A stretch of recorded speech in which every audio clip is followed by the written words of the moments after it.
Hey there, welcome to Consult the Blind Guy. My name is Andrew, and in today's episode, we're doing a live Q&A to be able to answer your questions on another 5 ways for you to be able to make income from home and online. If you're new here, welcome to the show. If you're a member of the consulting crew, welcome back. I hope you enjoyed today's episode and I can answer any questions you have. Let's get to it.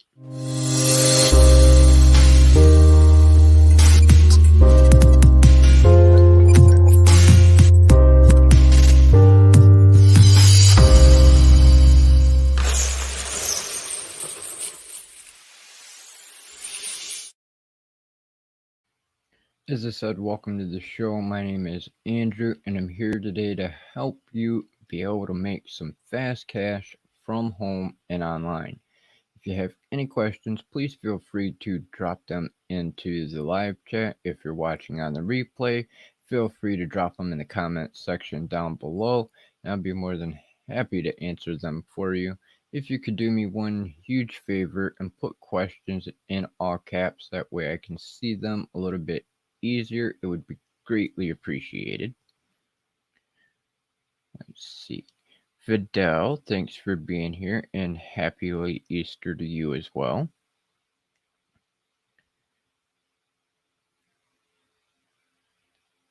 Okay, so this morning's video had 5 different ways for you to be able to make money from home and online.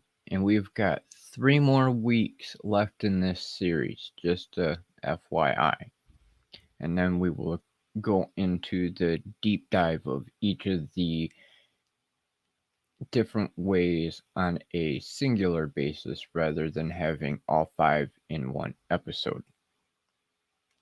All right, number 1 was apparel design, t-shirts, mugs, towels, leggings, hoodies.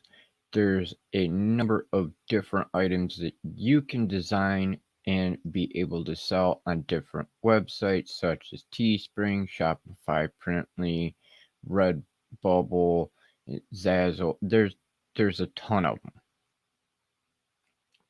Next is artwork or craft work sales, which again you can do on multiple different spots like Etsy, eBay, your own website, on Facebook, or right from your own home. Next is affiliate marketing, which again you can do in a number of different ways. The best way, in my opinion, is either on YouTube content or on your own website or landing page, because there's a lot of platforms like Facebook who do not like showing the affiliate links. They would prefer you to link to like your own website for a landing page and have stuff like that for an affiliate there because it violates their guidelines. Number 4 is self-publishing. Self-publishing can be fairly easy to do, a little difficult. There are some things you have to do specifically in order to self-publish, but you can do things like that on Amazon or Barnes & Noble, or you can also have it listed on your own website as well. And you have 2 different ways to do that. You have the KDP and the ACX. KDP is Kindle Direct Publishing, and then ACX is the Audiobook Exchange, which is offered through Amazon. And then lastly is coaching and consulting. Coaching and consulting is fairly simple. You have knowledge, they have questions, you help them solve the problem that they're having, and voila, you can make a few bucks, and you can do that online as well as from home. Hey, Terrence, what's going on? Nice to see you, brother. Thanks for being here. Yes, Teespring is my choice too. I have heard that there's another couple sites out there that will allow you to list things on their sites for free, but I have not actually checked them out specifically just yet. I've been doing so much. I'm doing Lita for the second time this month, Um, One little heads up though, seeing how you just mentioned Teespring, um, as a customer and as a seller on Teespring, you might want to check if you were involved in the data breach that happened back in June, Terrence. Just an FYI, in case you haven't been notified by like any of the identity theft places out there, like McAfee or Credit Karma or any of the other places out there. Um, I was notified by Credit Karma's identity theft protection that they have that my data was involved in a breach back in June of 2020, and come to find out that breach was from Teespring. Teespring themselves did not notify me.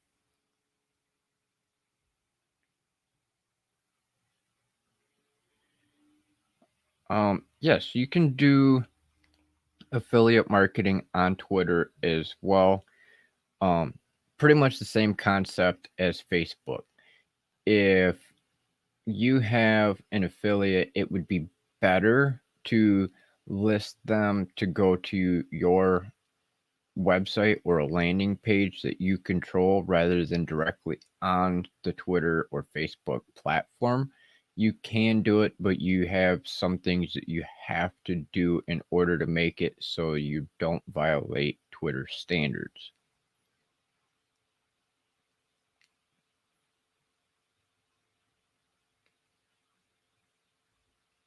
That's the only downfall in my opinion when it comes to affiliate marketing is you can do it to make money, and if you go on Facebook, they want you to follow a very strict set of guidelines in order to do your affiliate marketing. They don't want it directly on their platform, but then you have different sites like Twitter that are okay with it, but you still have a very strict guideline on which you have to follow in order to do it without getting punished for it.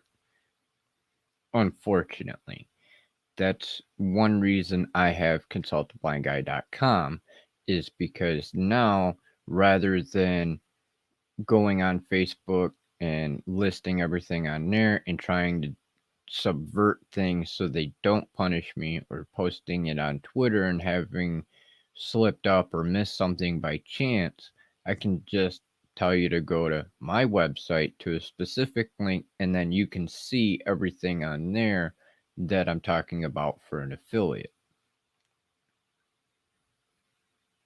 And you can do affiliates right here on YouTube as well. If you have them, you can put them in your descriptions of your videos. You can mention them in your videos and things like that. And that is potential traffic that you can get as well.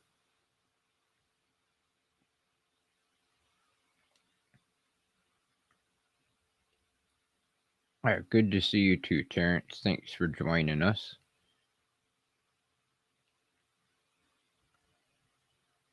If you have any questions, please feel free to drop them into the live chat.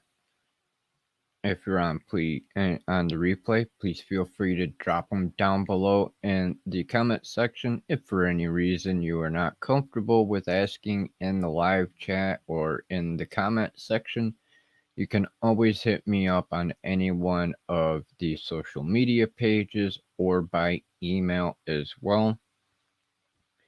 To reach me directly by email, go ahead and hit me up at consult.ablindguy@gmail.com or andrew@consulttheblindguy.com.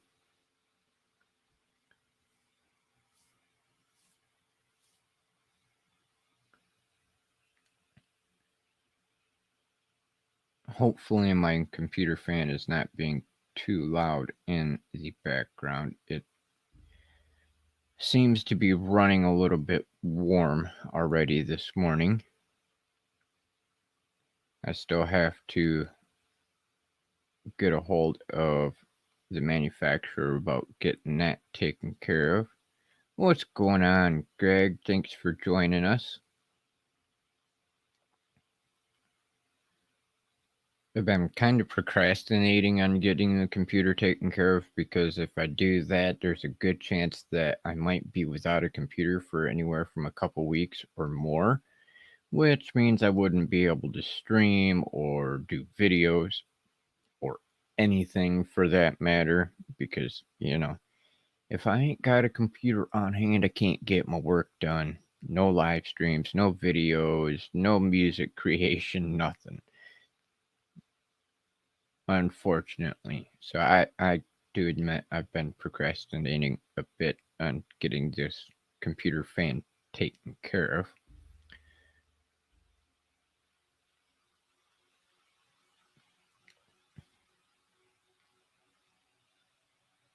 But if you have any questions on the 5 subjects of today's video, or if you have any questions on any of the previous videos, feel free to drop them in the live chat.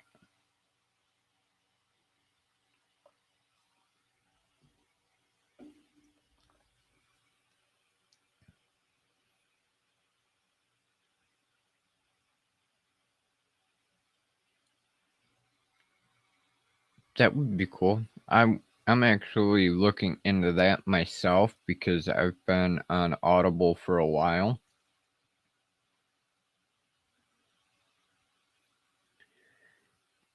Yeah, I can do live streams from my phone, but my phone and the Wi-Fi are a pain in the butt.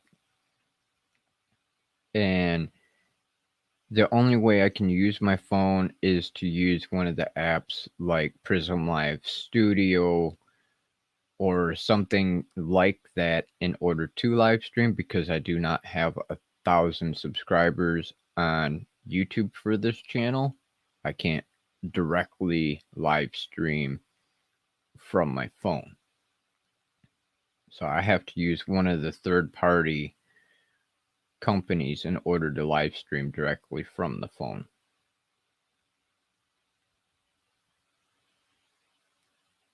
That's the downfall of YouTube changing their wonderful program. Because if you don't have 1,000 subscribers and 4,000 watch hours, you can't be a part of the YouTube Partner Program. And if you don't have 1,000 subscribers at the very minimum, you are not going to go live from your phone. At least not natively on their platform. You have to use a third party. And that, to me, is kind of stupid.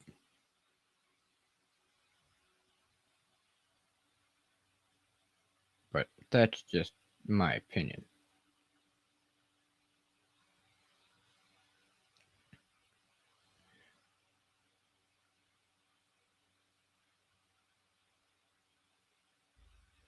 Yeah, I know we can use StreamYard from the mobile, but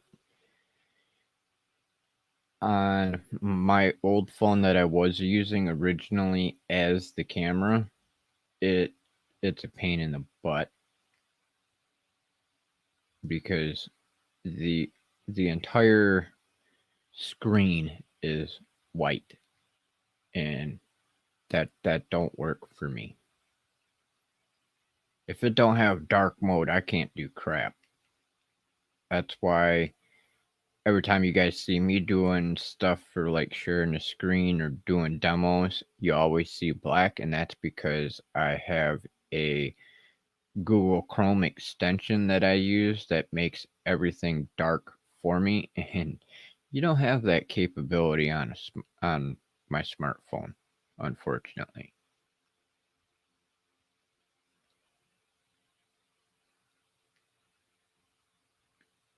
Which I should hit up them and be like, so where is our dark mode? They said they was working on it, and I haven't seen it rolled out yet. Because that would definitely be one thing that makes it a lot more accessible for our community is to have dark mode.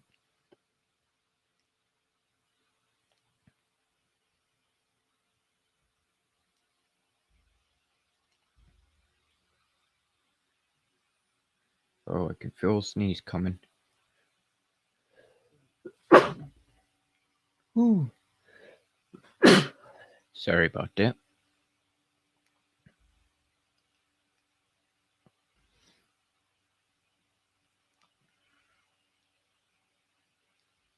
Oh,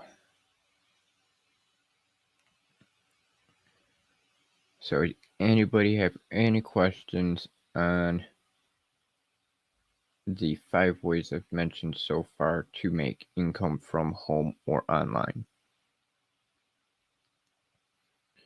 And real quickly, I will go over them again. The first is doing apparel design and sales on sites like Teespring, Shopify, Printly, Redbubble.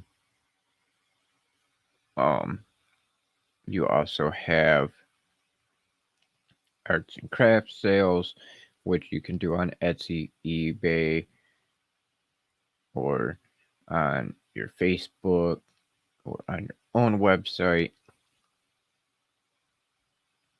Hey, Kim.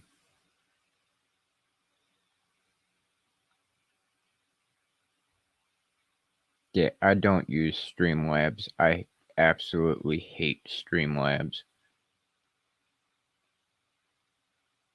Their their stuff requires so much processing power, it's not worth using in my opinion.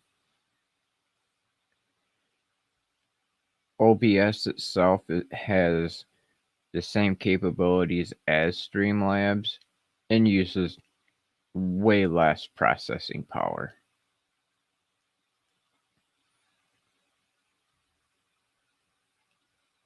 I used it when we very first started on this channel. One time I seen how much power it was using and I uninstalled it, and no,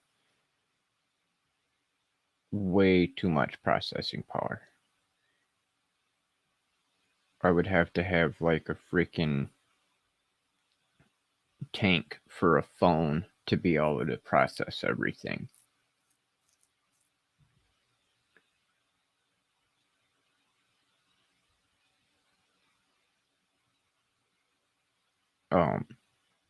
Back to what I was saying, another option is affiliate marketing, which is promoting other people's products or services, and you can do that on social media pages that allow you to do it, as well as having your own landing page or website that you can run it on. And then lastly is coaching and consulting, which is helping people solve a problem that they may be having, teaching them something or assisting them in, per se, live streaming, publishing a book, creating music, anything that they really have for an issue. If you have the knowledge or expertise to be able to guide them or assist them in solving that problem or doing what they need to, then you can be able to do that as a service as well.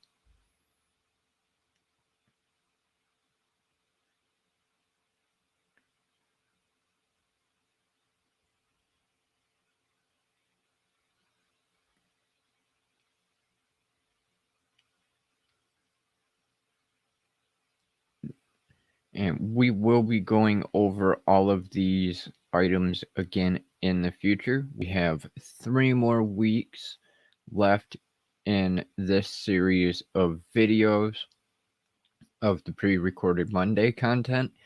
And then we will go into the next season of the series, which will be a little bit more of a deep dive on each of the different ways that I've covered over the last couple months to give more info and more specifics in general on how you can go about doing them.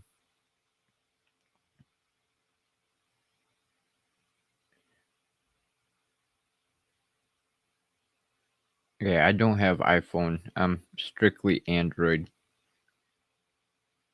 I've been looking for like an iPad or something like that, but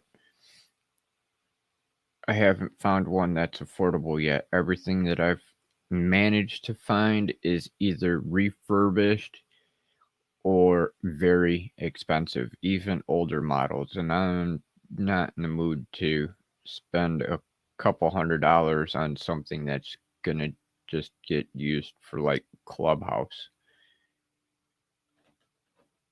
because that's the only way I would really get one is to go on a Clubhouse, and I'm not paying to have an iPhone that's never going to get used for an actual cell phone.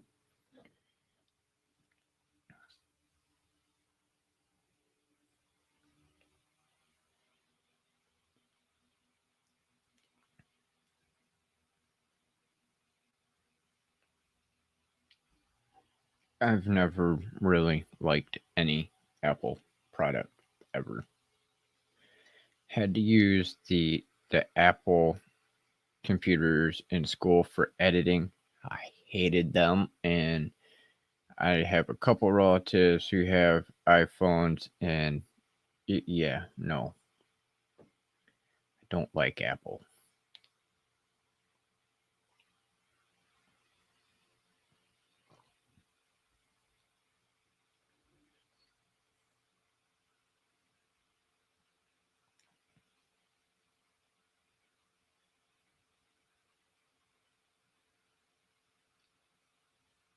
If I could get away without having a cell phone to begin with, I would, but the only reason I originally even got a cell phone was for people to get a hold of me in case of emergencies, and that's about the only time my phone rings is really if it happens to be somebody about um, an online purchase or potential business.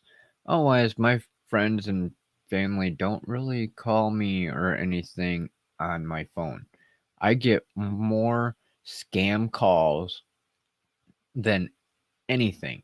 Hell, they started doing text messages. So I've got like 300, 400 freaking numbers that I constantly block on a regular basis, because even though I'll block one number for a spam solicitation for housing or whatever, I can block it, and then like 2, 3 days later, I'm getting the same message from a different number. So it's constantly blocking numbers and blocking numbers.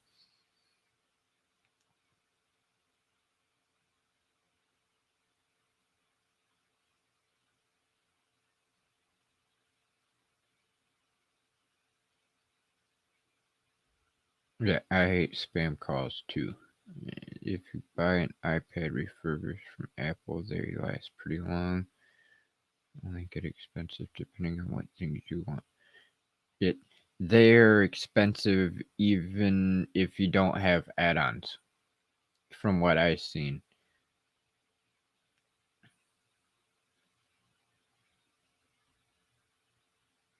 See, I hardly ever get the car warranty. The house phone will get them kind of calls for the car warranty, not my cell phone. My cell phone, it's usually some stupid thing about buying or selling a property that I don't own.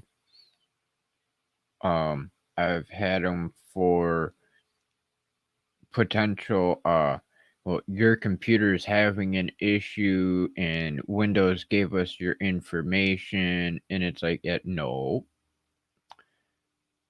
I've had a couple that were about identity theft, which no, because I have memberships that are specifically for that kind of thing, and they contact me through my email or through direct messages on my account.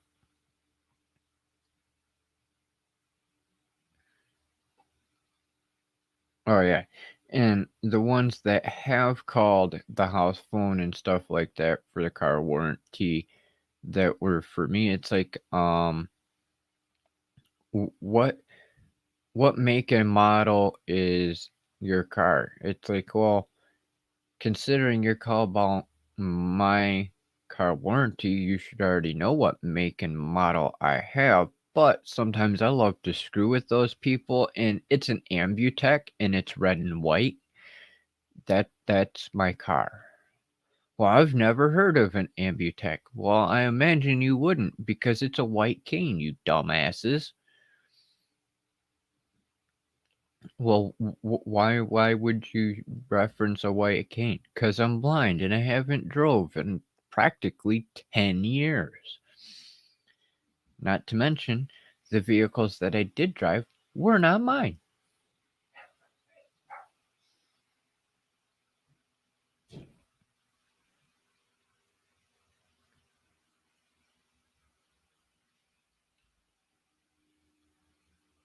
Oh yeah, I get those ones too about the Social Security and it, all kinds of shit about, well, you're violating this and you're gonna go to jail. We're gonna have the cops come and get you unless you give us this information. And it's like, nope.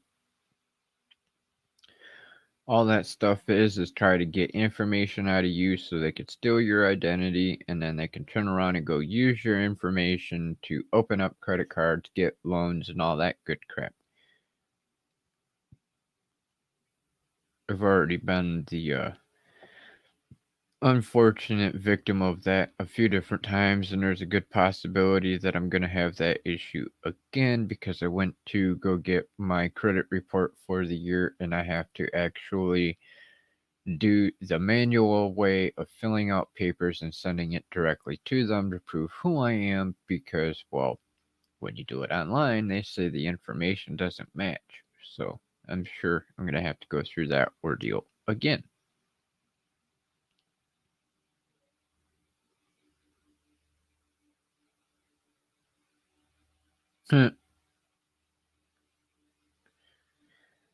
$899 fraudulent charge. Wow. Yeah, no. I've been telling my family for the longest time if it's a number you do not personally know, don't answer it. Period.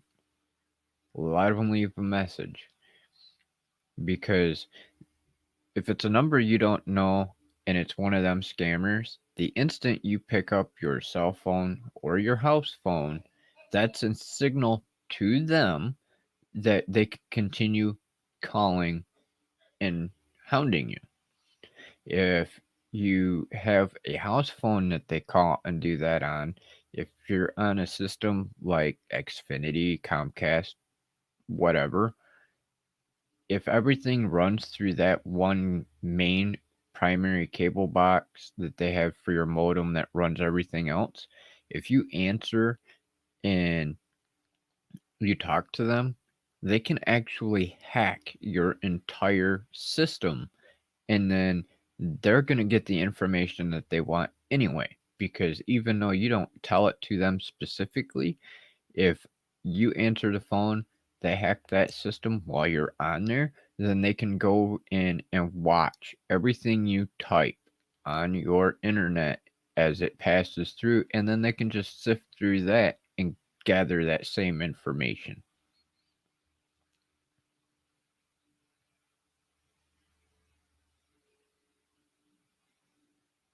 Oh yeah, I've seen quite a few of the scammer paybacks.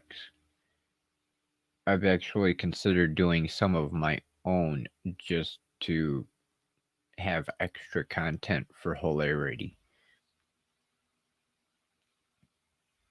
But yeah, if you don't specifically know the caller ID's number, it doesn't come up as one that you've pre-programmed in, don't answer it.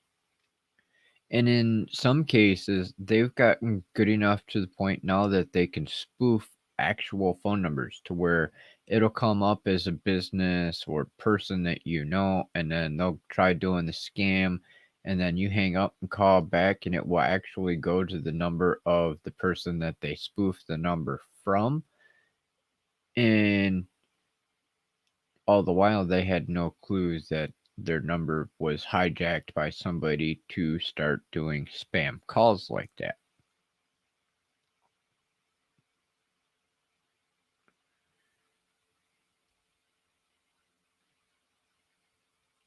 That's the unfortunate part about technology is they want everybody to think it's nice and safe and secure and to have the top of the line security when in fact it doesn't matter because a lot of the programmers that work for these companies that make the technology actually put hidden code within the actual program code for them to be able to access later, specifically to spam people and scam them out of money and information.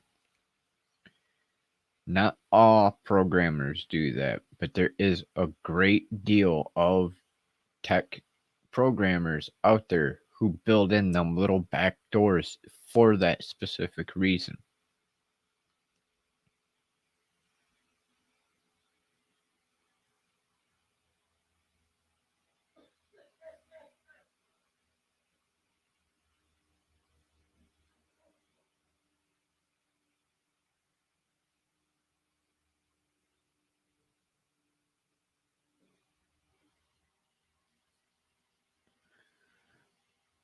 Well, no, I'm not going to be calling them. Um,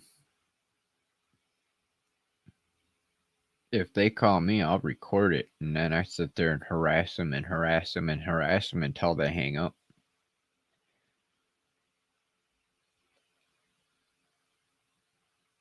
Hey, you all know me. I can be an asshole. And when them scammers do stuff like that, I become a royal asshole. Because they have no idea who's they screwing with.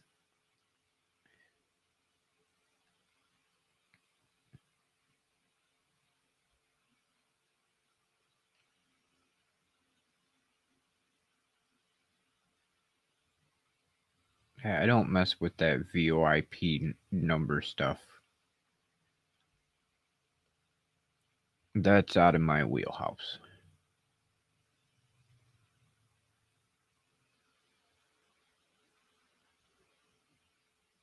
Because no matter what, even if you do something like that, they could still access your IP address anyway.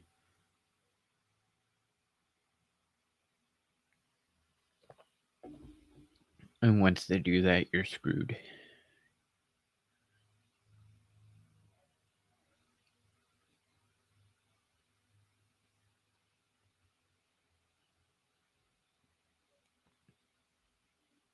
Alright. We're just over halfway through today's show. So if you have any questions on the 5 ways that I covered earlier on and today's video, as well as in this live stream, feel free to drop them into the comments or live chat. If you have any questions on the previous videos, go ahead and drop them in as well.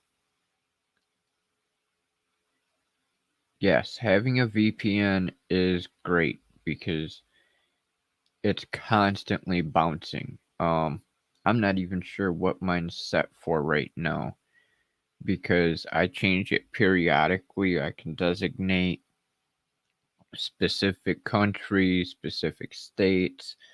Um, I can also set it up to where it connects to the one that runs the fastest. Uh, what last week I was in Ontario, Canada. Right now I've got it set for the fastest that it will allow for the internet speed, but I'm always switching out where mine will bounce from for my VPN. One week I can be in Germany, next week I can be in Canada, next week I can be in South Africa, Australia. You never know where mine's going to be bouncing from.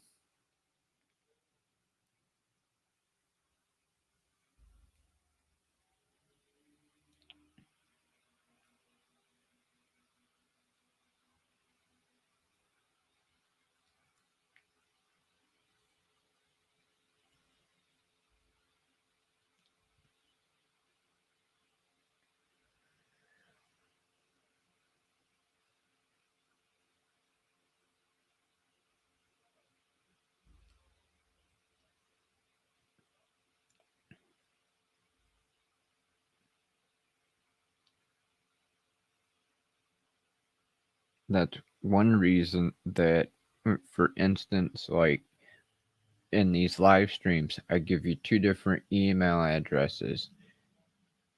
The reason that I use the Gmail address is so that nobody in our community actually gets my personal email address that is associated to my account, because if you had that, then you could probably be able to steal my channel or my content or get into my personal stuff. That's why I have multiple email addresses on Gmail, so none of them are associated to my channels here on YouTube.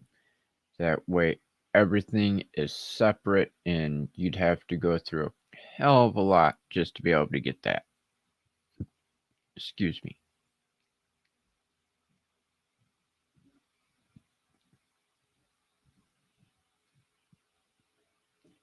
Yeah, NordVPN is the one that Casey Neistat is an affiliate for and recommends the most. Um, Myself, I'm using McAfee for my antivirus on my computer, so I have their VPN for free.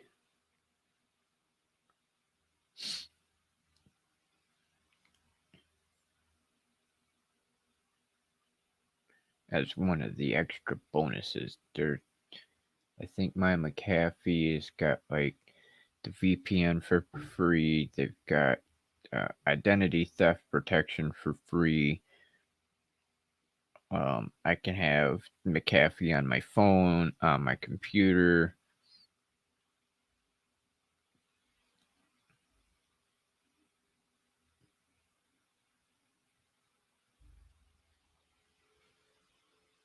But yeah, from what I've heard, Nord is a great one just for VPN all on its own.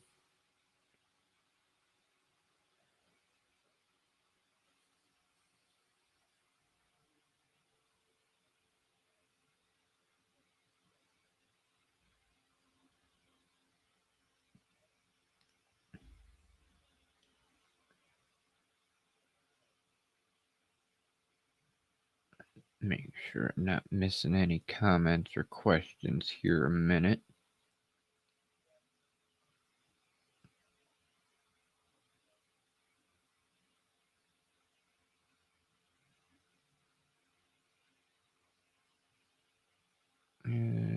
Don't look like it. All right.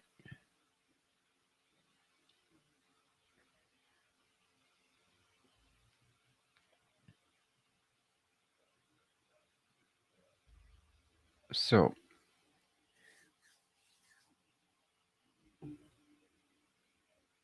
what are your thoughts on doing apparel design and sales?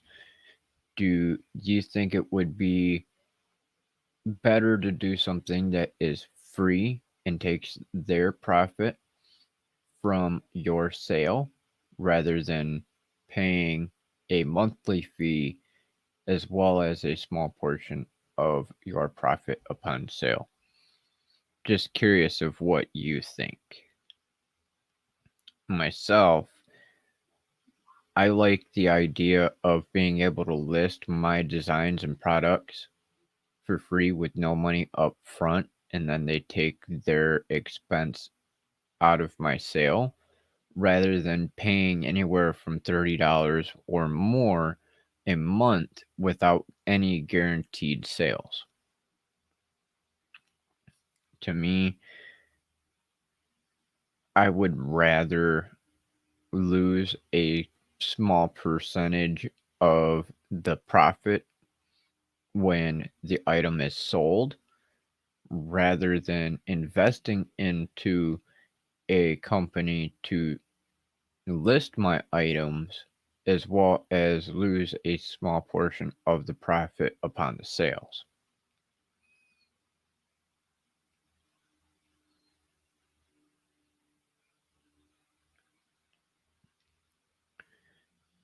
Nice to see that you ladies agree as well.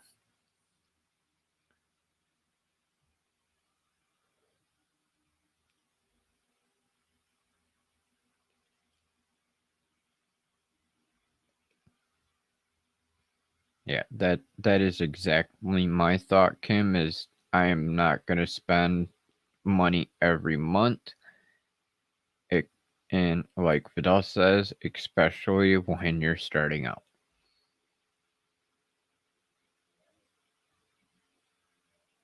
Yep, exactly, Greg. No overhead when th- that's the one thing that bugs me is there's so many people out there that I have seen on the different platforms, whether it's on YouTube or Facebook or Twitter. And I'm not talking about just the big influencers either. I'm talking about just small time creators like all of us that will sit there and boast about, oh, well, you can go get my merch on Shopify or Printly. And they talk about, oh, well, I sold a shirt or I sold a mug. And it's like, really? You spent $30 for a month just to list your items and you sold a shirt or a mug. Was that $30 for one sale worth it? Not in my opinion. Because now you're actually losing money. Unless you're making items and your profit margin is considerably high, you're not making anything. You're losing.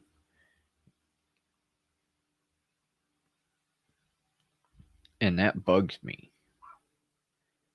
because the whole purpose of having these platforms is to make money, not lose money.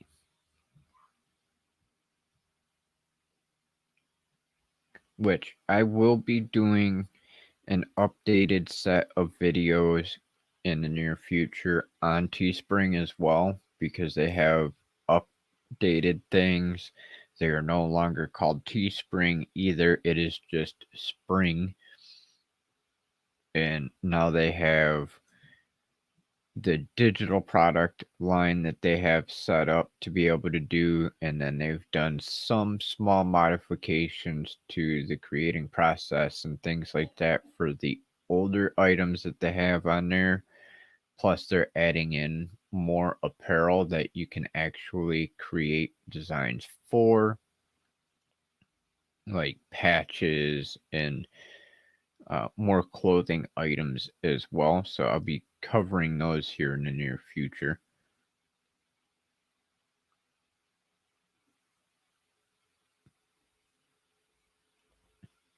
We are approaching the top of the hour. We've got a few more minutes. So if you have any questions, please feel free to drop them into the live chat or in the comment section below if you're watching on the replay. Be more than happy to answer anything you have. And it doesn't have to be specifically on today's 5 options for making money from home or online. It can be from any of the previous videos or general questions that you might have that I can help you out with.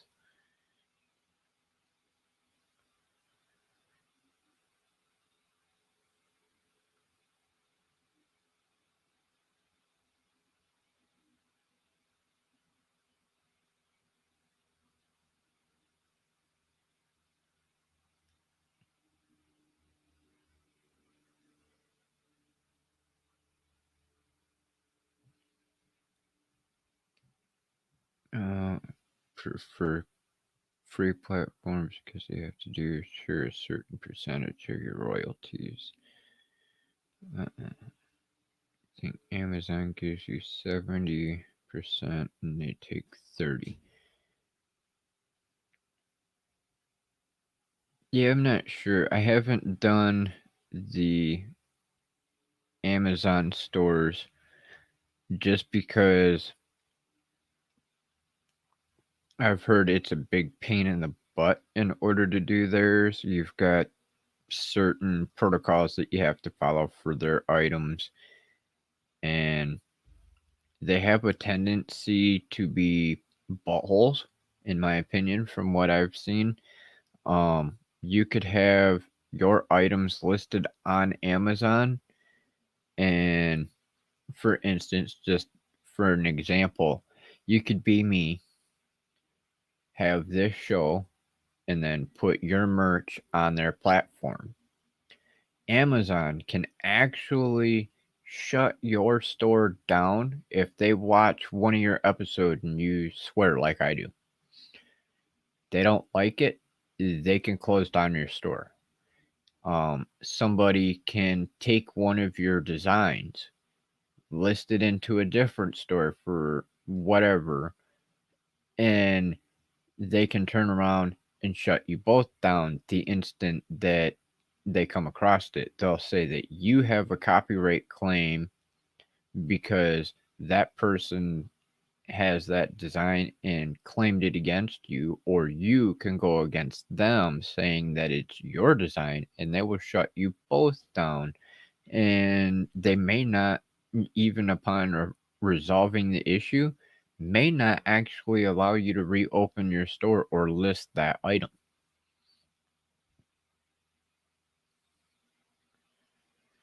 Um, if you're going to use Shopify or Etsy, you better plan on marketing the crap out of your product. See, on Etsy, I didn't have to market anything. People actually bought my crafts and stuff on there all on their own. I never once advertised.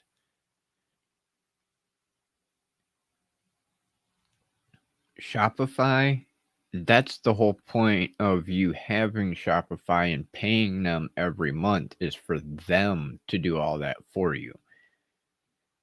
And if they're not doing it, then again, why pay them $30 a month to use their platform when they don't do what they say are going to?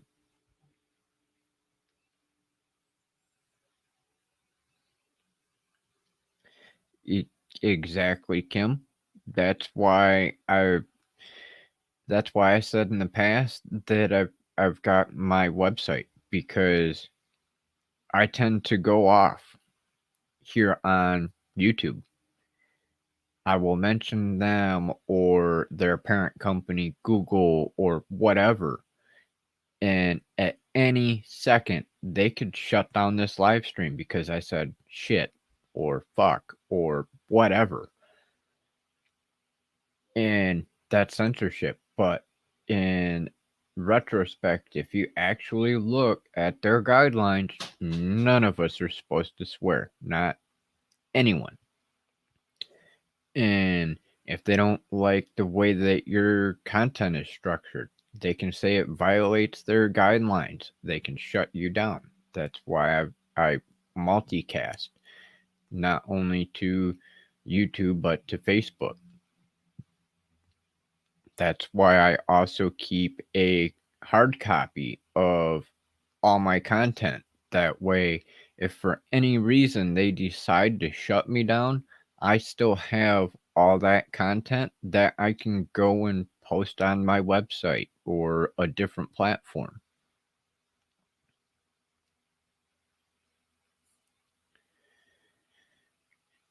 Yes, the censorship is becoming too much. The sad part is people don't stand up for their rights enough. They continue to just roll over to these companies and let them put in these guidelines rather than actually telling them that they're violating constitutional law.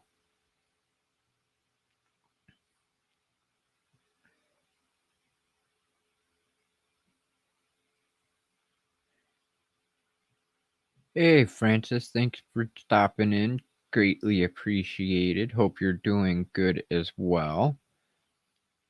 I'm actually excited. One of our quarantine sisters is in the Lita challenge with me this month, so it was awesome.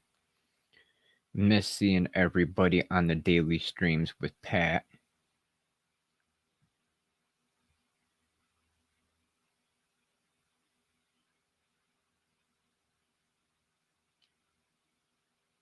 Huh.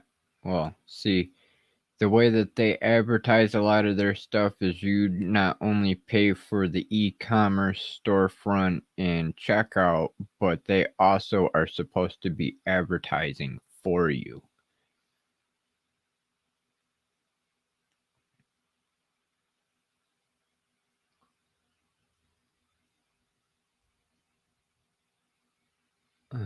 Censorship is rising because of people also happen to be offended very easily. Companies don't want to go into controversy.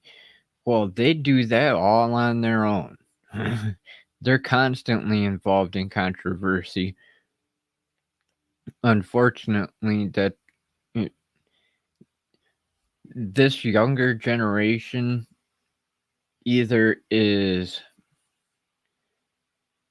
too lazy to look into things, or they just don't give a shit, or they were never raised to question anything or something, because most of them are the reason we're having this problem with censorship, is they're afraid of getting their feelings hurt. Well, tough shit.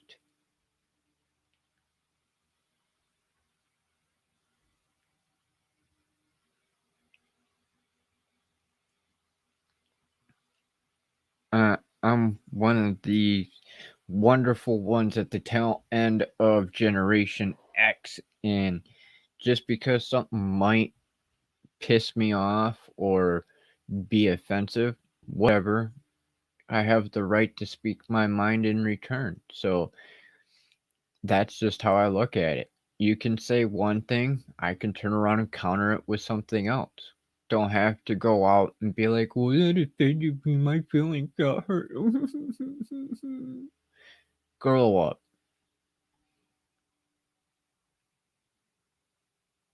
Yes, exactly, Greg. I know. That's going to be like our new famous saying continuously is idiocracy. Not just a movie, but becoming the American and global documentary of stupidity. I had somebody mention the other day on my Facebook wall, well, it's because of their parents didn't teach them. No, it's because their parents are bad parents. Instead of raising their children, they let some video game do it, or some retarded ass cartoon do it, or something to that effect. Either way, it falls down to the parents of the children that are responsible. Oh, I'm too busy. I am not going to watch my kid. I'm not going to teach them anything. I'm just going to set them in front of a TV or give them a phone or an iPad and let them play their games. And then you have these wonderful ones that want to bitch that, well, the video games are too violent. Um, Video games have ratings on them, just like TV shows do. And if you want to complain about video games being too violent, then maybe you should read that their warning on the label that says rated M for mature, 17 and up, 18 and up, has violence, drug use, or whatever the hell on the label, which means that if you bought the video game for your child, you're the one responsible for it, not the video game company, not the ones that play it. Why? Because you're the parent. It is your responsibility to protect your children from content you do not want them seeing, not the company that produces it. That's what those labels are there for. Just like on TV. You want to complain about the cartoons and what they contain in them. Well, then, if your child learned a specific phrase or behavior from that cartoon, maybe your dumbass should have watched it to begin with so that you knew whether or not it was content they should be watching. Just saying.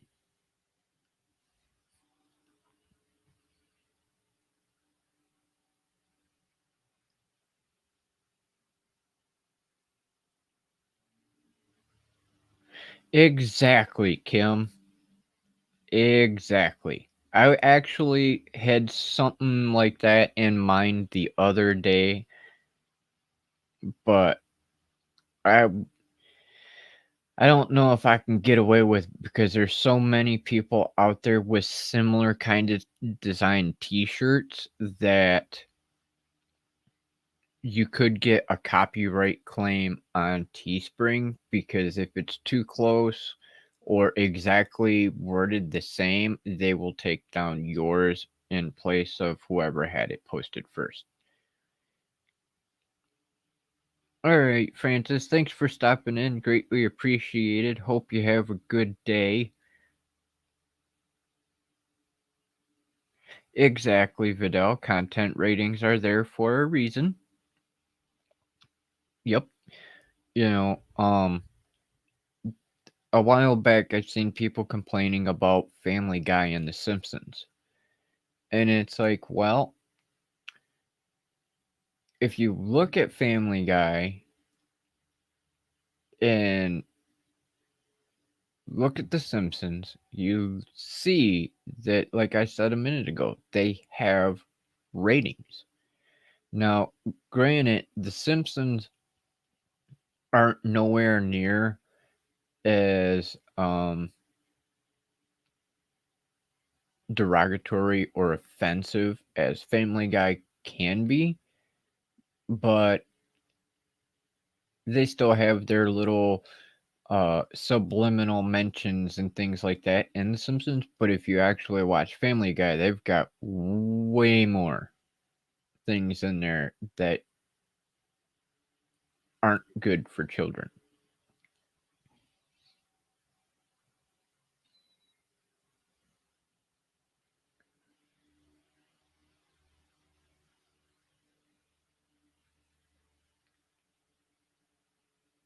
I have never dropped a safe on anyone's head. See, cartoons are harmless. Well, dropping a safe on someone's head is just something that we've been used to because of watching the Looney Tunes. You know, that to me is not realistic violence because unless you're a very strong person and able to pick up one of them big safes, you ain't dropping it on nobody's head anyway. Uh, the safe that I have is close to 100 pounds. No kid is gonna pick up a 100 pound safe and drop it on anything except for maybe lifting it up if they're lucky a couple inches and smashing their own toes. You know, Yosemite Sam and Elmer Fudd in the newer cartoons are losing their guns because, well, it promotes violence. Um, Yosemite Sam is the rootin' tootin' cowboy.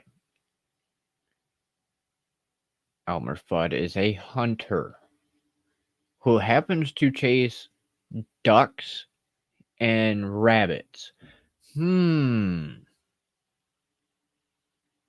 Last I checked, there is such a thing as duck hunting and rabbit hunting. That equals out to small game hunting, rabbits, and fowl hunting, ducks, geese. Human, animal. Human, animal.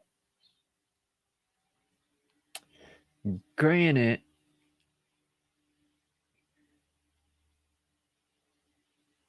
it is a little bit weird because the duck and the rabbit talk like humans, but still, 9 chances out of 10, Yosemite Sam and Elmer Fudd get hurt themselves more than they do anything else because either somebody sticks a carrot in the end of the barrel or a finger in the end of the barrel or something, and it blows up in their damn faces. Which is entirely possible, by the way.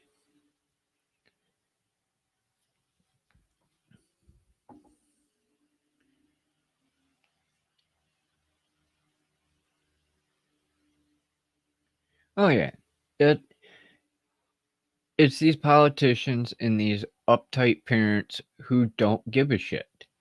They've got to blame somebody and something else because they can't take responsibility for them damn selves being lazy, good for nothing parents.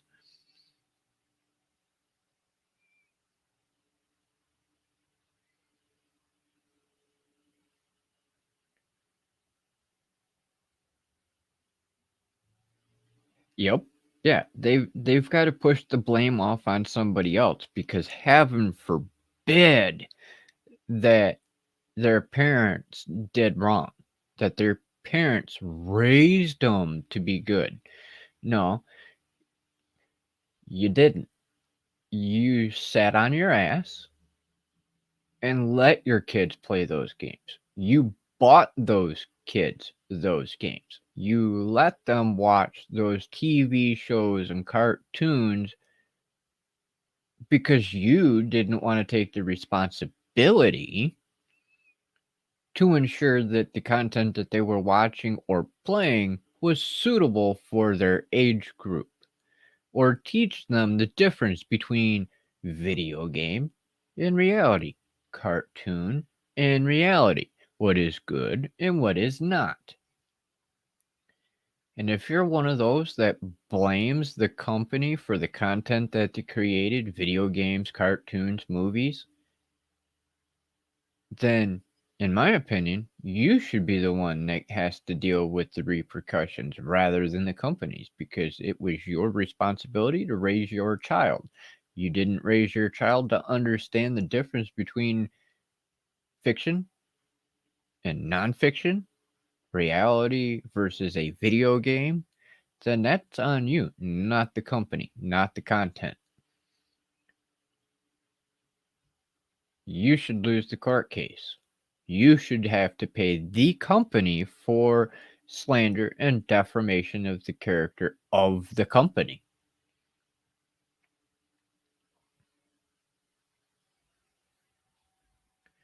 Or, or I could be even more of an asshole, and we can just say that if you have children currently that are under the age of 18 and you want to blame their behavior or what they're watching as the reason that they spout off at the mouth, well, they can always become wards of the state and go to Child Protective Services, and you can have no children because apparently you, as a parent, didn't want them to begin with because you didn't want to take the responsibility of caring for your children to begin with.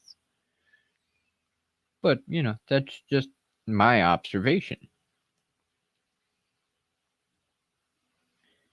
You can't blame the content. You're the one responsible for what it is that they are allowed to watch and listen to and play. That's why ratings are there. Government is not supposed to be making decisions for you. It is your responsibility to determine what you say and do and can comprehend. It is not the government's responsibility to think for you. They are supposed to technically protect us from injury and corruption in the corporate industry. Now, unfortunately, that's not entirely how they do things anymore because, politicians get kickbacks from lobbyists and other backdoor deals that they do. But that's originally what the corporations were handled by, was the government. We were supposed to be free to govern ourselves and think and do as we please. The government was supposed to protect us from the corporations using harmful chemicals and things like that in our products or price gouging. Everything was supposed to be regulated to ensure our safety, but it is still ultimately our decisions as the consumer to report to the government of them doing something harmful to the people. That's it.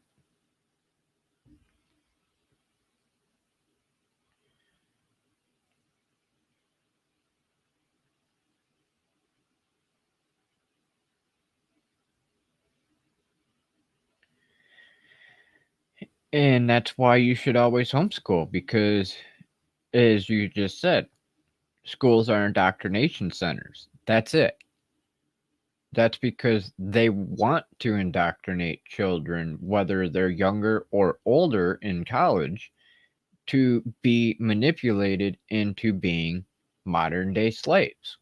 Because that's how the world goes round these days. Is they're not educated. They're educated just enough to get by, to fall for the continued bullshit, to continue doing the GDP, the gross domestic products. Here, we'll educate you just enough so you know how to read and write and do a little bit of math. That way you can go and work in the grocery store or the fast food restaurant or a factory, and you can help us make these products and pump them out. That way we can make more money. We don't want you to be educated enough to be able to stand up and fight back against us because, well, we already know that government's corrupt.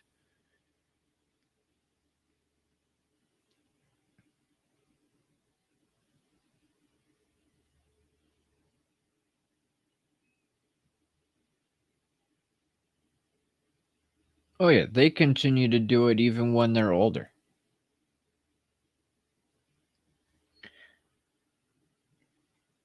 9 chances out of 10, Greg, it is the parents' fault because the parents are the ones that make the final decision.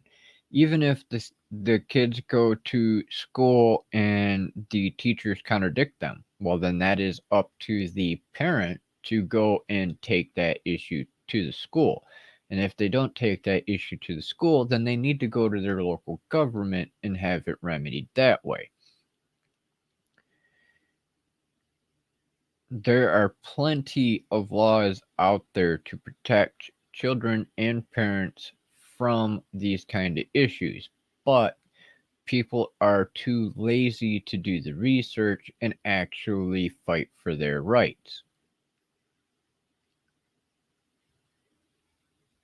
That's why, in my opinion, don't put your kids in school.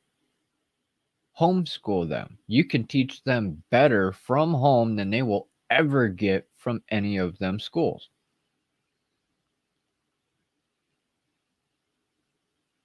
You can ensure that if you teach them at home, that they're going to know everything they should rather than sending them into school so they can get taught a bunch of lies.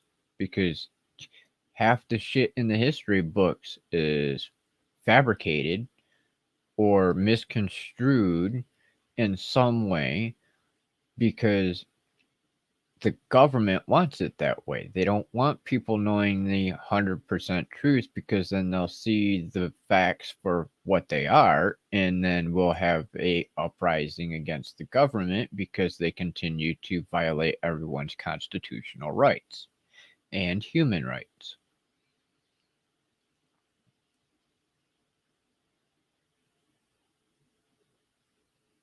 You know, that's one reason that I volunteered 8 years because I'd be damned if you're taking my rights from me or anybody for that matter. I'd gladly go back and fucking do it all over again because when shit hits the fan, you can guarantee I'll be ready. And that's why I've been pissing people off about this whole situation that we've been in this past year. It's all about control. It's all about depopulation creating more money for Big Pharma, and manipulating the population around the world. COVID has been around since the 60s. There are 3 different types of flu. Guess what? Flu C is the coronavirus. Lysol says right on it, COVID. Multiple strains for that as well. Think about this. In the last 20 years, how many of these different situations have we had? You know, and it always, always falls either on or just after the election year. Never once did we do a global shutdown. Never once did we do a stimulus program. Never once did we do lock-ins to your houses and late freaking curfews to where if you're not out by or not in your house by 10 p.m., you're gonna get arrested. Never once did we have an emergency authorization for vaccinations. SARS, MERS, swine flu, bird flu, Ebola, Zika, just to name a few.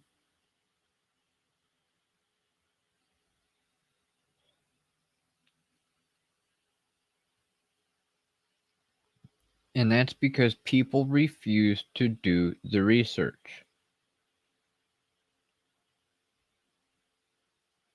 That's just like this whole situation we're in right now. If you literally look at the numbers, the death rate is literally 0.002%.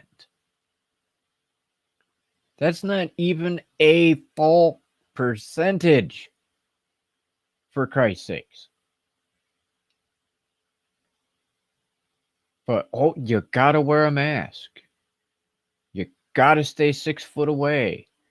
You can't go to school. You can't go to work. You can't go out and do anything because of this issue. It's all being fabricated for money and control.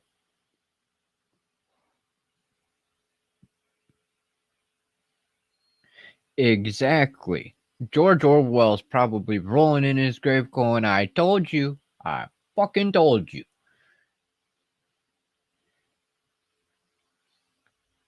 I've been saying that for the longest time myself. It's like the more this shit keeps continuing happening year after year after year after years, it's like, gee, doesn't this seem an awful lot like 1984?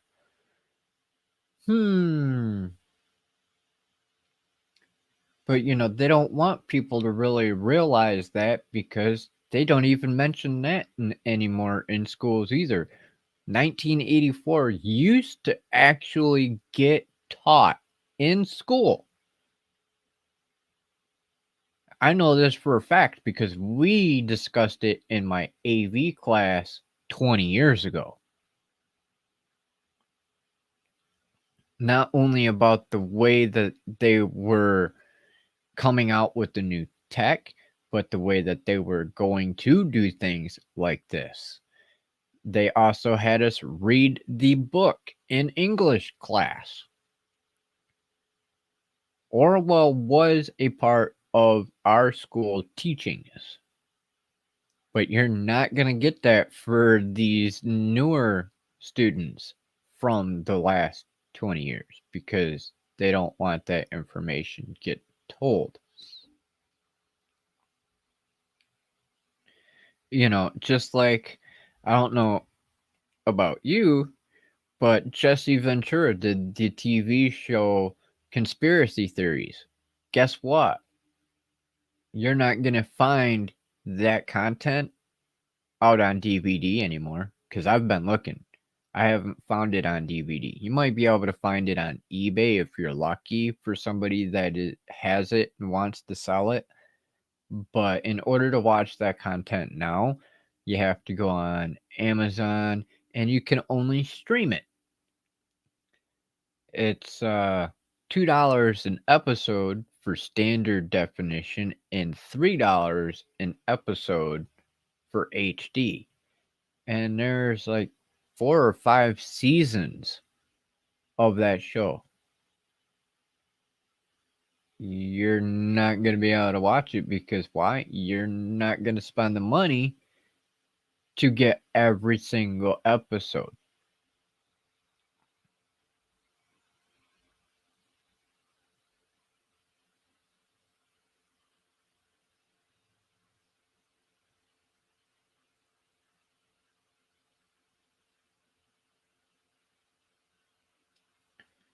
Uh-huh.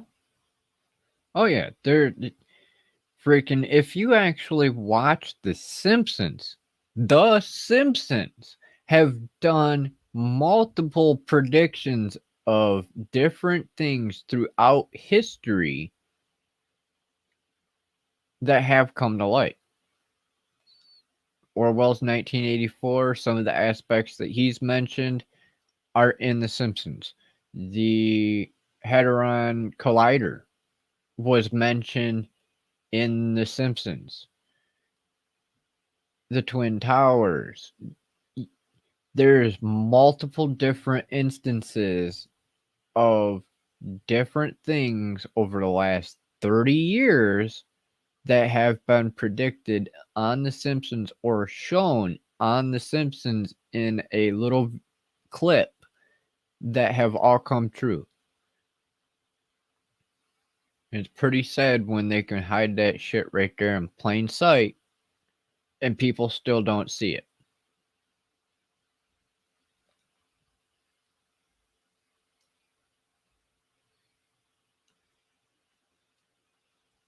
But,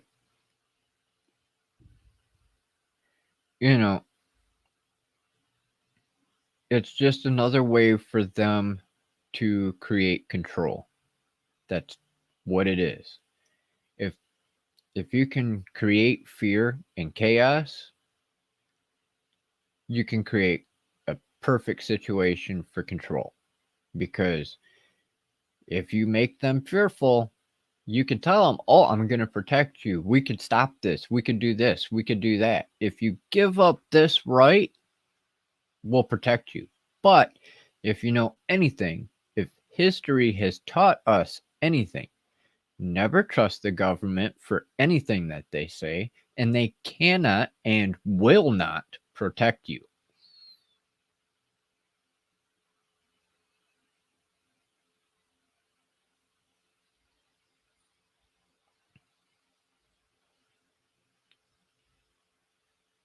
Yeah, that's just how it is. It Government cannot and will not protect you. It For more recent examples, all these mass shootings that happened before this latest incident with the pandemic and everything else. Vegas and everywhere. Like, hell, Vegas is the perfect example.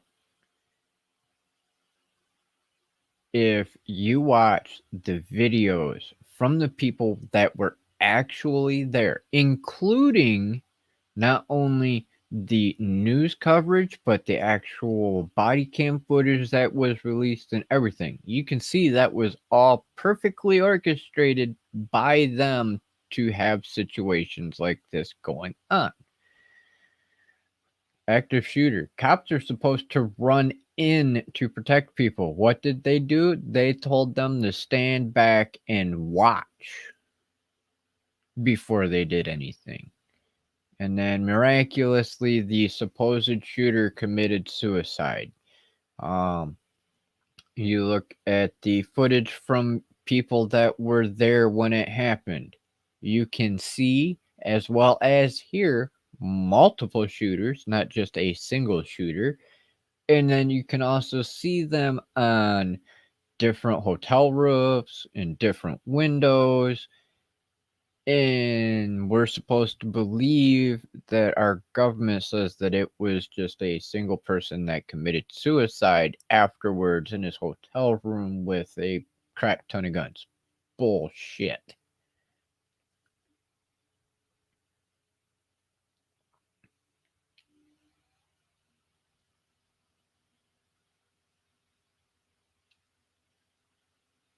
You know, I do not deny that there are bad people out there that are trying to do bad things. However, you have to look at every single little detail to figure out the truth because you cannot trust media for a damn thing. Every news company in this country is owned by 6 different people. That's it, 6. And those 6 companies that own every single news industry between the 6 people all answer to the government on what they are allowed and not allowed to share.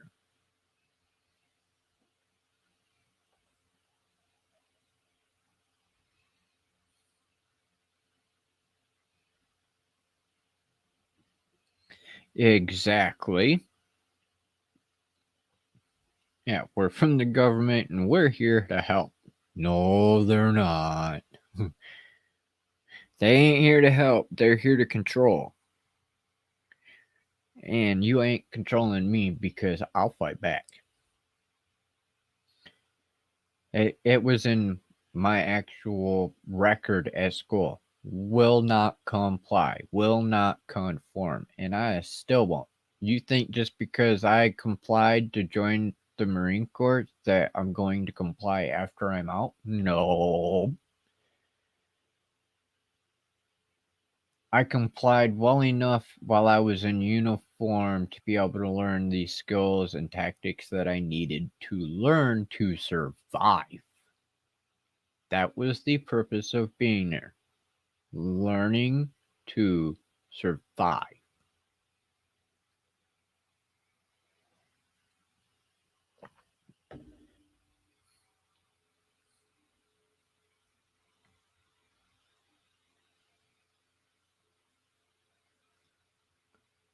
Most likely, Greg, it probably will get taken down. Not by me, but most likely. That's alright, though. At least anybody who may be watching can learn a little bit more about my way of thinking, might learn something beneficial, might learn a little bit of the truth.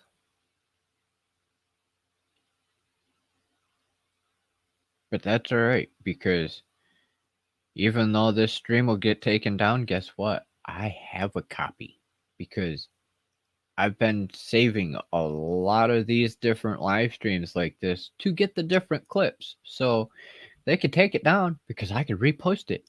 I can cut it into clips on specific little parts. It makes no difference to me because I can always put it on my own website.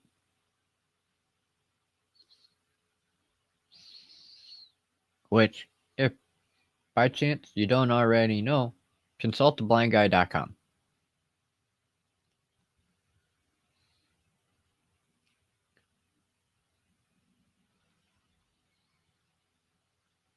Yeah, I have no problem sharing my thoughts and knowledge on all of these different topics.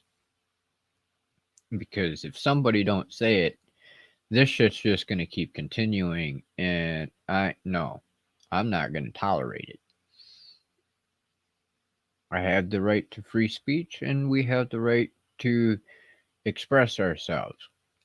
We have the right to freedom of the press, and freedom of the press includes multimedia on social media.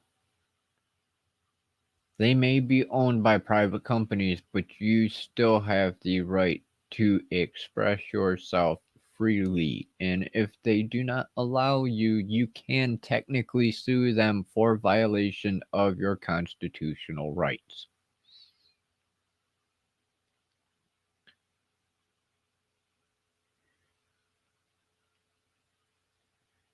I know a lot of people don't want to, but that is an option we all have.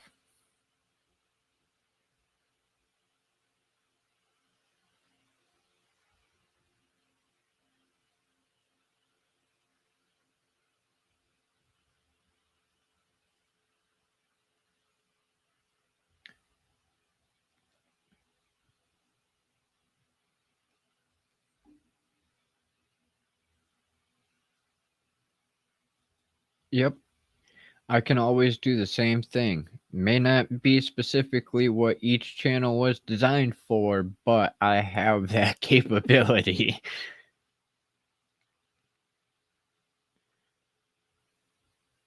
I got my tutorials channel, I've got my native channel, I've got my clips channel, this channel.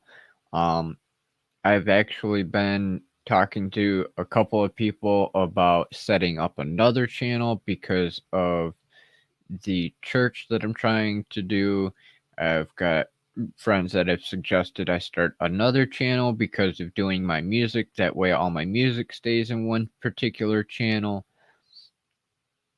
So, yeah, there's always a possibility for me to do it that way. Plus, I've got all the different social media places, Facebook, Twitch, Twitter, Instagram, Pinterest. I'm on all of those as well. So, one way or another, I have an ability to get the word out somewhere besides my website. Excuse me. But, holy crap, we are at an hour and 33 minutes. So, I don't want to keep everybody here, and I don't want to keep ranting too much because I'm sure the more I keep going off this way in the way that their systems work for the algorithm on listening to everything, that they're already going to have a field day and probably give me some kind of hassle. Maybe. We'll see, because I've made it quite clear in the past and continue to that I'm going to speak my mind whether it violates their guidelines or not. I don't care. I know my constitutional rights and my human rights, and I'm not going to allow anybody or anything to tell me what I can and cannot do.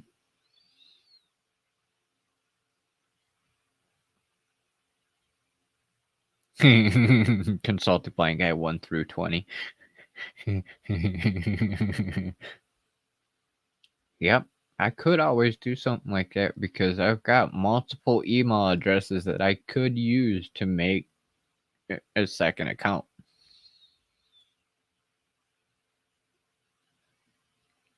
Oh yeah, you can guarantee that these are going to get clipped and put onto the Rant Time channel. I have approximately like 10 videos, I think, somewhere thereabouts, that I have to edit right now already, excluding this one, to be able to clip out those sections to put on the Rant Time channel. But I've been doing so much, it's been hard to keep up on them, so you can guarantee that there are going to be a lot of clips coming to the Rant Time channel in the very near future. Because, yeah, there's a lot of stuff that has been going on lately with this wonderful situation we're all in that is just pissing me off.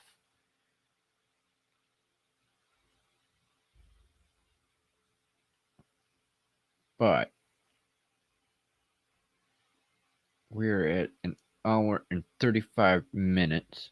So, if anybody has any more questions on today's topic of 5 ways to be able to make income from home or online, please feel free to drop them into the live chat real quick and I will answer them before we close out today's stream. If you're on a replay, if this is even still up anymore, feel free to drop your questions down in the comment section below, and I'll be more than happy to answer them there as well. If for any reason you're uncomfortable with asking your questions in the live chat or on the comment section below, you can always reach out to me on any of the social media sites or by email. Again, that is consult.ablindguy@gmail.com or andrew@consultablindguy.com.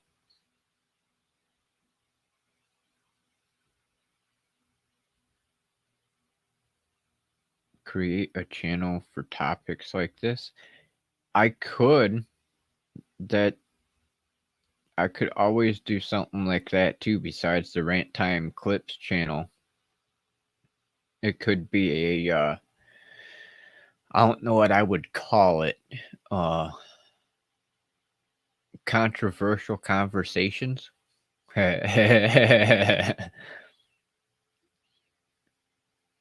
Are you offended? Well, if not, you're gonna be.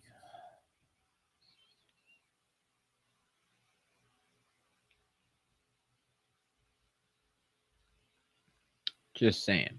And not that I set out to offend people or piss people off, but educating is definitely one thing that I am good at. That is for sure. I didn't make it to be a gunnery sergeant fucking for nothing. That's for damn sure.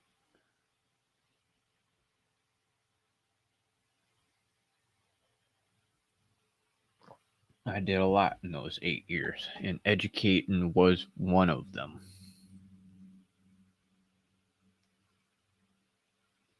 Yeah, don't forget to like this video. It'd definitely help out some others in the community to potentially see this replay. It will also help you if you're a subscriber because, well, YouTube's algorithm has got it set up to if you do not interact with these videos, then they're not necessarily going to show them to you. Though you may have the bell icon set to all notifications. If you do not watch, do not comment, do not like, they don't always give you the information that you requested. Why? Who knows? This is YouTube. They make some of the dumbest decisions on how they do things.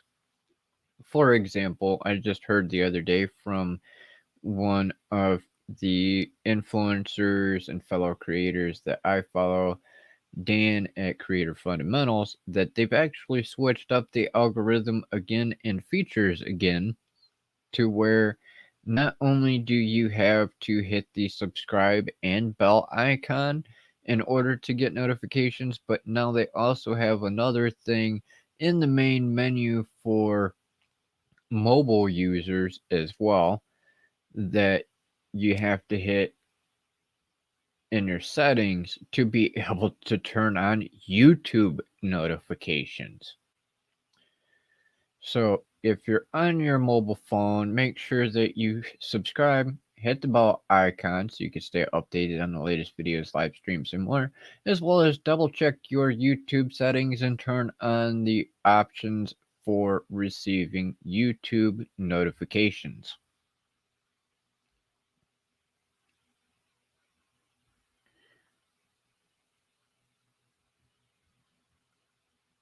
Oh, awesome, Greg. We can definitely chat about possibly having our own little controversial show. We can go back and forth and rant on some of these different topics.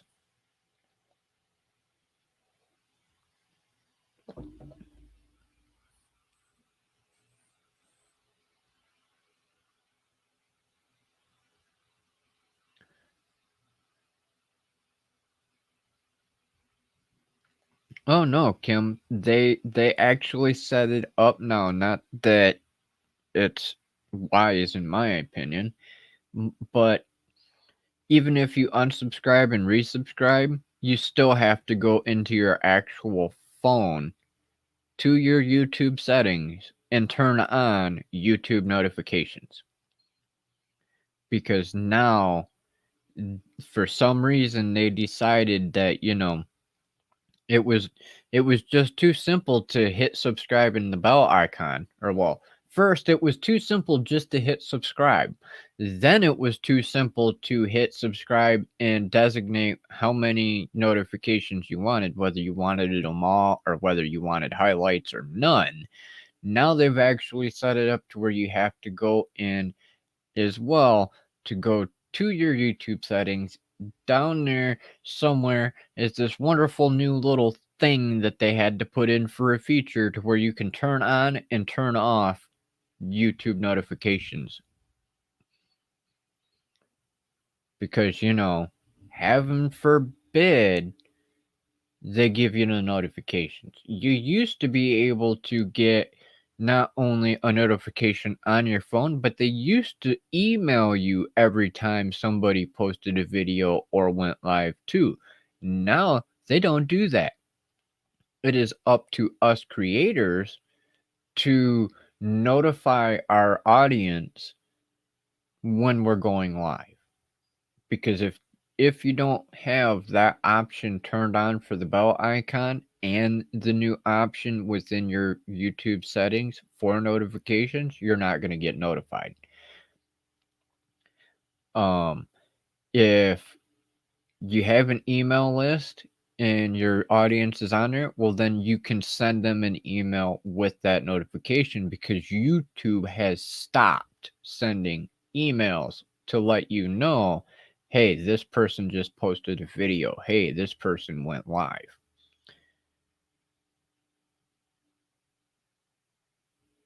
I'm glad they took away and they're taking away the dislike button.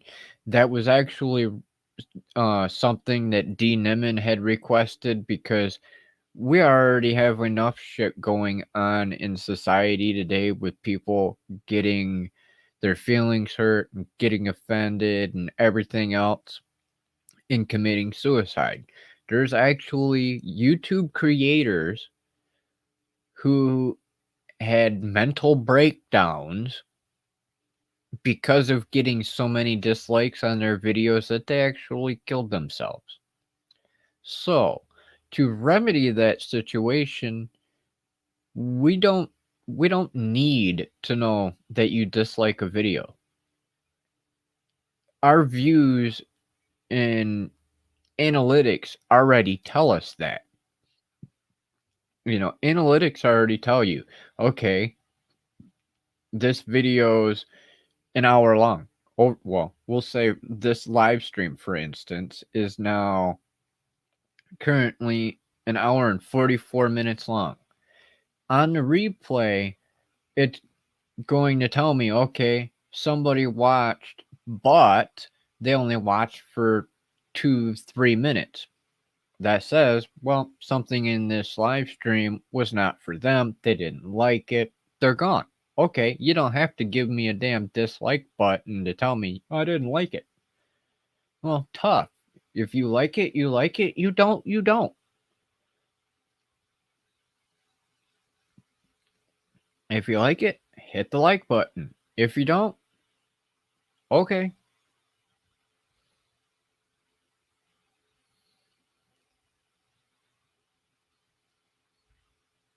You know, it ain't no skin off my back, that's for damn sure.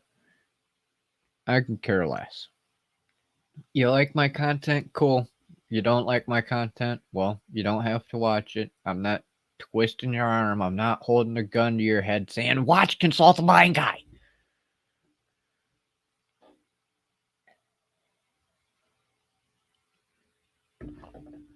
You know, and for anyone out there who thinks that you have to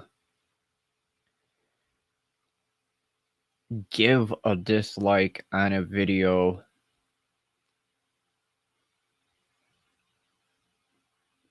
why not just give input on what was wrong rather than just disliking it? Comment.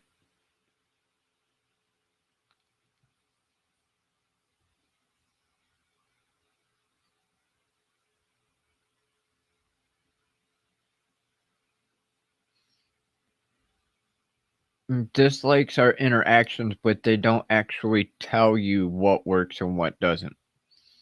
Unfortunately, Greg, it's just an interaction. Um, it really them disliking it doesn't tell you what works, what don't. The only way you're gonna get that is to actually get them to comment what they didn't like. Otherwise, it's up to you to assume what worked and what didn't. So, like I said a moment ago, if you like it, cool. If you don't like it, tell me what you didn't like. Is it me being an honest asshole, or the information, or what? Tell me.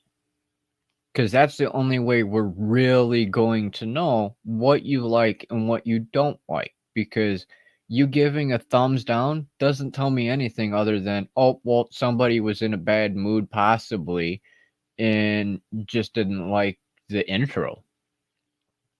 Or maybe they don't like my stuff in the background. Maybe my audio is crap. Maybe the video quality's crap.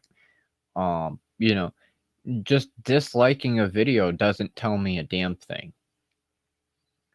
because that's all trolls do is, oh, hey, look, there's a video for me to dislike. Oh, hey, look, there's a video to dislike. Let me go spam him. Oh, well, he didn't let me spam him in the comments, so I'll dislike his video. Or I'm having a bad day, let me go dislike their video. So interaction is okay because interactions do help, but it really doesn't give you any kind of information on what works, what don't. So if you are watching this and you dislike any point in this video, please feel free. Give me your input. What is it you like? What don't you like?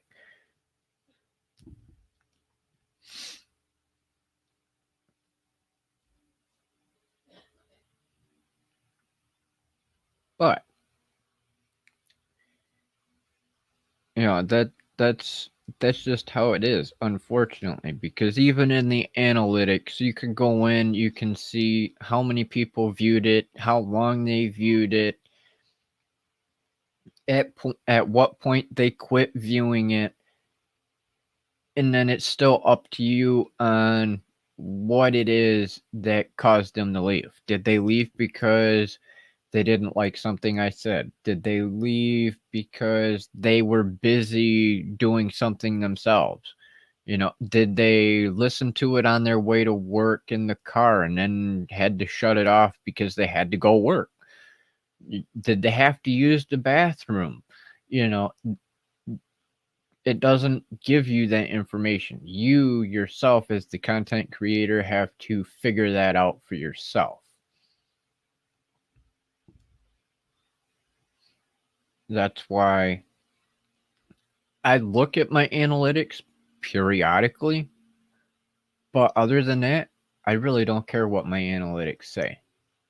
To be truth be told, I don't. I don't care about my click-through rate. I don't care about my view ratio. I really don't care how many subscribers I have, and no one should. Because if you're doing it just for views, if you're doing it just to get subscribers or something like that, well, then you're doing it for the wrong reason. The numbers aren't important. The importance is the community that you have and the interaction and information that you can share between you and your viewers. But that's my opinion. Other influencers will tell you, well, high view rates and high interaction equal good, but not necessarily.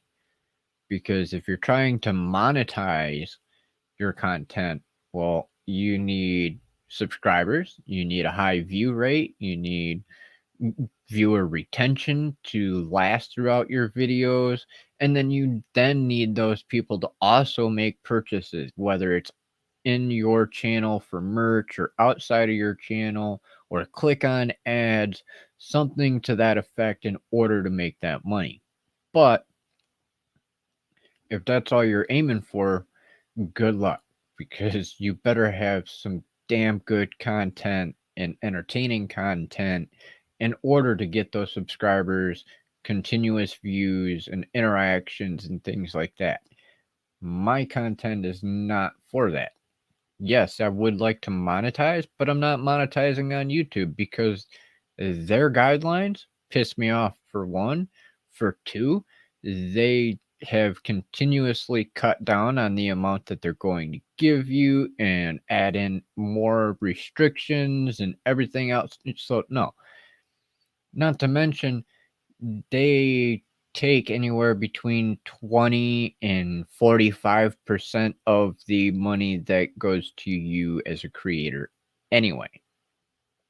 Think about that now. Everybody that does a super chat or a channel membership, they're getting just over half of that money. Half. YouTube is taking the rest of it for their fees. Nah. Not me.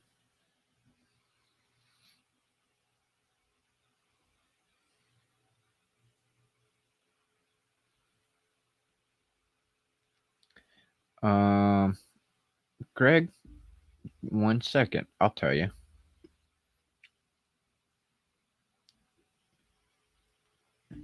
Because I'm one of your subs, so I'll look.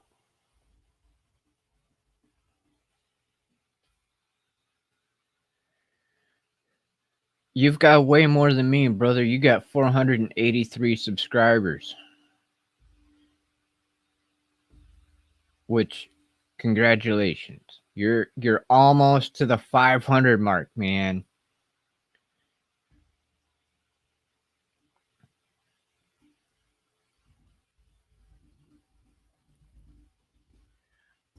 Let's see. I'm at 136 subscribers for Consult a Blind Guy. Now, that's okay with me. I honestly don't care. If I get 1,000 subscribers within the year, cool. If I don't get up to 1,000 subscribers, I don't care. What's funny though is if I go over here and I go to switch my account, on the other hand, my oldest channel that I have is 1,560 as of today. I am still continuously getting an average of 10 subscribers on that channel every week.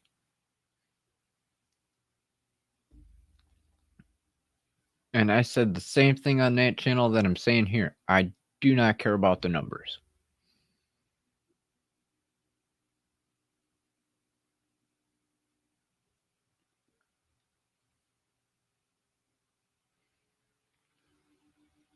Yeah, they take way more than they should be.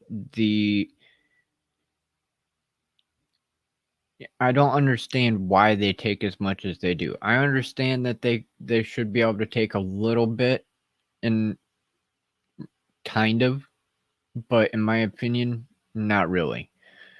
Just because they have this platform for us to use doesn't give them the right, truthfully, in my opinion, to take money that money is given to you.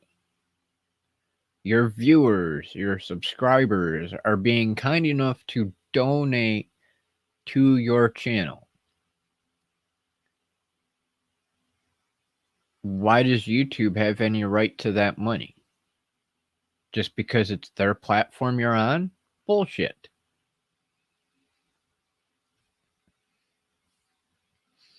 But again, that's just my opinion.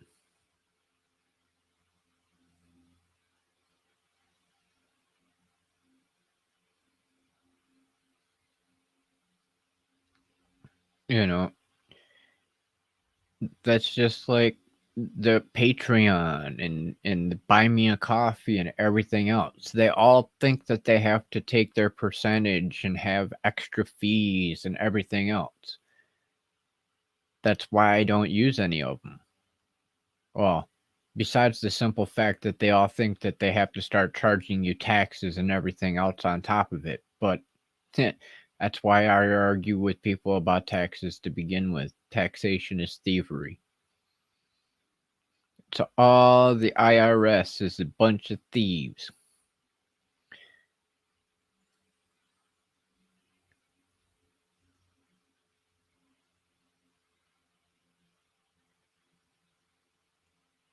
Okay. Well, they ain't getting nothing from me because I ain't giving them nothing. If anybody wants to contribute to me or to the channel, the community, then they can PayPal me. Truth be told, because I really don't care if I get the YouTube partner program. Would the money be nice? Sure, any extra money that I could make would be nice, but I don't care.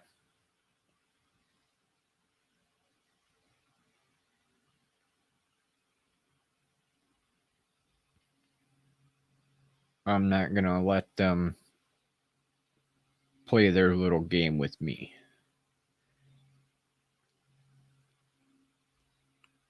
They can get their money anyway, because even though I'm not a partner for their program, I know they still insert their own little ads and everything else on our channels, even though we're not a part of the partner program, and they make money that way still anyway.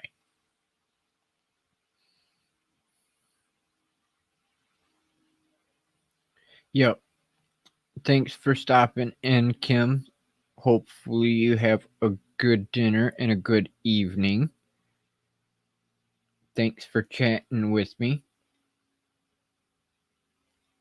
That is a good note to close our stream on, as we are approaching the top of the hour. I went for 2 hours today compared to our usual hour and 10 minutes. So thank you, Kim, Greg at the Blind Guy Show, Vidal the Blind Reader, Terrence at Inside the Lab Tech PC,